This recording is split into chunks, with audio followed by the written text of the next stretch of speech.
Hey UConn Nation, it's KK Arnold here. If you're looking for the latest UConn women's basketball content, go subscribe to Listen Up to Phil and Ryan. Go Huskies! Thank you, KK. And Rye, it feels like a brand new season, and it is. We have reached it.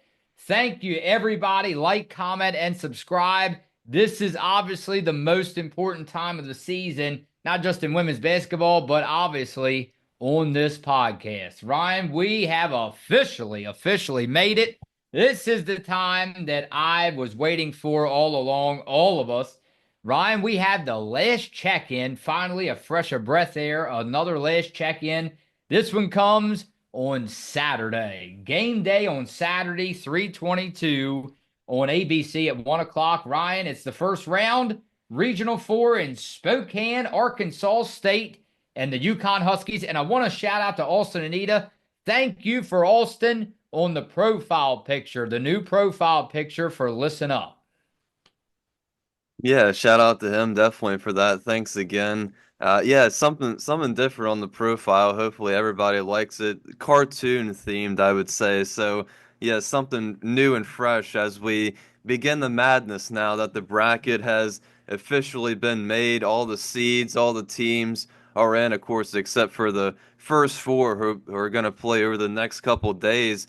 But UConn did end up with the two seed. Not really a surprise. I saw a couple of you guys in the comments making the argument for a one seed. It was definitely there, but I think it came down to USC was the last number one seed. So perhaps if UConn would have been able to defeat USC all the way back in December, they would have made the case to get that last number one seed. But like I said, in the end, I think UConn was just the odd team out to not receive the one seed. But I think the biggest surprise of the night, Sunday night when the bracket got revealed, the number one overall seed was the UCLA Bruins taking it over South Carolina. Texas and USC, of course, receiving the other number one seeds. Now, UConn's going to have to wait until Saturday to face off against the Arkansas State Red Wolves from the Sun Belt Conference. Arkansas State pulled off the upset over James Madison in the championship to receive their automatic bid to March Madness. Now, the Red Wolves, they did have three players averaging in double-digit scoring totals on the season: Zion Shannon, Kennedy Montu, and Chrislyn Rose. So like always, the Huskies will play at Gampel Pavilion, and if they win this game, they'll also play the second round matchup at Gampel Pavilion at home. Now, I think that UConn's region is pretty interesting to me because you have South Dakota State and Florida Gulf Coast who usually make it. They're likely teams to pull off upsets. I think it's still likely UConn will see a Reagan Beers-led Oklahoma team in the Sweet 16 and possibly, like we were talking before we came on, for the second straight season in a row, possibly seeing USC in the Elite Eight. And of course, you take a step further, possibly UCLA in the Final Four. So things can definitely get interesting, but I'd watch out for South Dakota State possibly upsetting Oklahoma State, which will determine who UConn faces next if they win Saturday. All right, very well said. And predictions, like always, at the end of this video. We haven't done predictions in a while, Ryan, so I'm excited for that. But Ryan, I want to ask you this. Again, we already talked about how the UConn Huskies women's basketball team is primed for a run. To me, they can't get any much more better than this. Right now, the line is what, like 44 and a half in favor of UConn. So, I mean, Ryan, come on. But yeah, I ask you, I'm like, now we're not looking past this first round matchup, but I asked you, I said, Ryan, when do you think things will start to get tough? When will it be close ball games? You said, Phil, probably Sweet 16 action, but wouldn't that be something for the UConn Huskies to meet Reagan Beers in this tournament? Mind you, we had Reagan on at one time on this podcast way back when. And then, of course, shout out to her old head coach, right? Former head coach, that is, for getting her on this pod. And then, of course, KK Arnold every summer. Shout out to Miss Kim for making that happen. So yeah, Ryan, I mean, look, it's going to get interesting fast. And again, we're not looking past first or second round action, but I think you said it right, Sweet 16, and it's not that far ahead from us. Oh my goodness.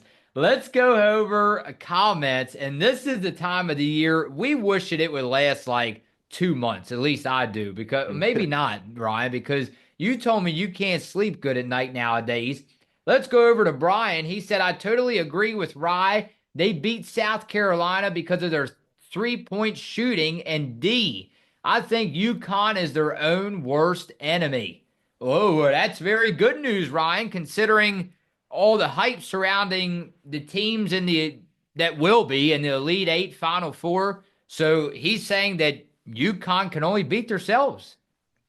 It's a very good point. I have to agree with that. I think UConn, obviously, one of the teams that can make a strong case to take it all the way and go to the championship game. But it's probably going to be, themselves that really make unforced errors if they do lose at some point during the tournament. But we know they can hang with almost all these teams, and they proved it at the end of the season there, beating South Carolina. And, we talked about the three losses not being fully healthy for all three of those games that they lost. So it probably will most likely come down to unforced errors, not being able to defend properly on the perimeter, and other factors if they do lose at any point during this tournament run.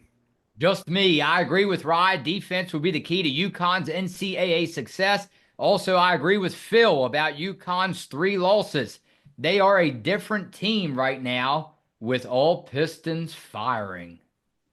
Yeah, I mean, we talked about the momentum that they have right now, one of the hottest teams in the tournament, perhaps. But yeah, I mean, obviously, every year it's their defense, every single season that leads them to, it takes them as far as they can go. Their defense, they're going to turn a lot of these opponents over. And when they get their speed going down the court, fast break opportunities is where they always excel the best every single season. So that's going to be a huge part of it. And also the full court press. I think we see it more and more as the season progresses at the end. Gino likes to break out the full court press. I'm sure they're going to practice it all week, headed up to all these games from now on, hard practicing on the full court press. So expect to see that a lot during the tournament as well. Jason D'Amico said you guys pretty much hit all the notes. Page and company are going to have to play not only mistake-free basketball, but efficient. They can't have an off night from this point forward. And I hate to say it, but Caitlin and KK had one of their worst games of the season against Creighton. I lost count of the turnovers between them. They must do better. We need those two to be solid.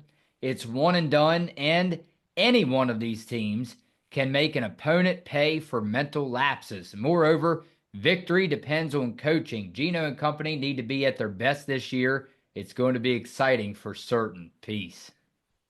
Yeah, we definitely can't have a lot of turnovers. That's going to kill UConn if that happens. But hopefully during this first round matchup, if it does turn into a blowout towards the end of the game, perhaps during the fourth quarter, Gino can rest some of those starters like we've seen a lot during the season, and that'll probably help progressing into their next game, whether it's Oklahoma State or South Dakota State. So hopefully the starters can get a little bit of rest during the end of the game on Saturday. All right, Ryan. I know it's a huge spread. The line is big, but this is, fortunately, because finally it's here for all of us, this is the biggest prediction you have made thus far this year. Who do you have Saturday, 1 o'clock, head coached by Destiny Rogers, Arkansas State, and UConn, first round? Well, like I said, UConn has a huge advantage being home, and if they win, they're going to have a huge advantage again in the second round. I think this is an easy one. And like I said, Gino might be able to rest the starters, which will help for the next matchup. But I'm going to say for this one, UConn 83, Arkansas State 53, starting out hot in the first round of the tournament. Oh, I love it. I love it. I love it. Ryan, I'm going UConn in this one, and they come out firing early. I'm going UConn 90. UConn 90, Arkansas State 55. 90 55. I think first half, totally done. And then obviously, second half, they get blown away even more. Ryan, I will see you right back here Saturday. I know for all of our friends up in UConn, why not, if you make a visit to Frederick, why not pay a visit to the tasting room? Because Ryan can't wait for that one. Phil and Rye on Listen Up.